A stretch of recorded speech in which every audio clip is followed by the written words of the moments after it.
Io sono nata a Ficarolo, ho vissuto lì per tantissimi anni e sì, ci sono 3 strutture, 2 dedicate agli anziani, una in particolare dedicata alla disabilità di ogni livello, quindi lieve, medio e grave. Peraltro da qualche tempo c'è anche un CEPAC, quindi visione veramente a 360 gradi su questo mondo.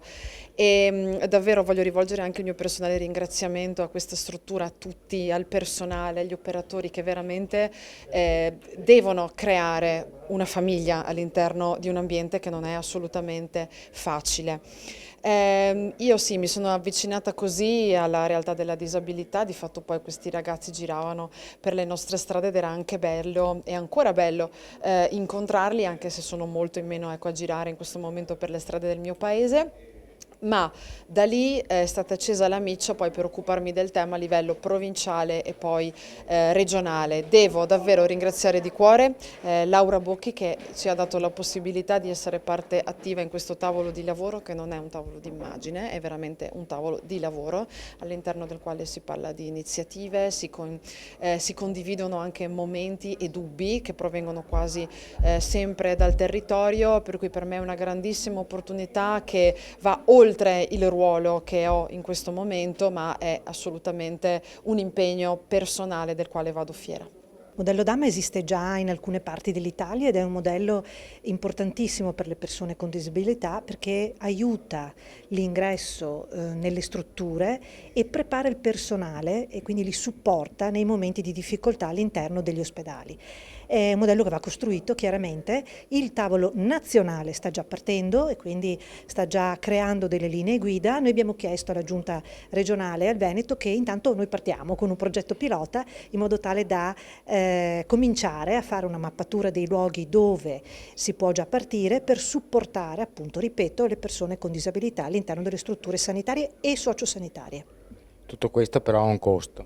Ha un costo, infatti chiediamo anche i soldi per poterlo realizzare, quindi per poter creare anche dei percorsi formativi per il personale che dovrà poi effettivamente e fattivamente collaborare. Il tavolo nasce innanzitutto dalla fondazione del Dipartimento Disabilità della Lega, ci sono tanti dipartimenti tematici all'interno del partito che rappresento, fondamentale è quello per le disabilità perché, come dico sempre, è un tema che sta molto a cuore alla Lega. Esiste un Ministero per le disabilità perché lo ha fortemente voluto la Lega, prima non è mai esistito e tutti i ministri che si sono succeduti fino ad ora in questo dicastero sono ministri leghisti. Voglio citarli, Lorenzo Fontana che adesso è il Presidente della Camera, è stato il primo ministro per le disabilità, poi Erika Stefani, bravissimo avvocato e tecnico in materia legislativa e adesso Alessandra Locatelli che è anche capo a livello nazionale del Dipartimento. Nasce il tavolo regionale per mettere assieme amministratori di tutti i gradi, per cui ci sono le consigliere regionali Maino e Cestari, ma ci sono anche assessori, sindaci di piccoli comuni, ci sono anche semplici militanti e persone appartenenti alle associazioni che vivono nella vita quotidiana varie condizioni di disabilità, per cui l'intento è quello di raccogliere la voce del territorio, di farci portavoce, ma anche di lavorare proprio dal basso affinché non sia solo una questione di facciata e di nome, ma si possano portare dei cambiamenti all'interno delle istituzioni, tant'è che una delle cose che ha fatto il tavolo è anche portare il ministro Locatelli qui sul territorio del Veneto, è venuta più volte,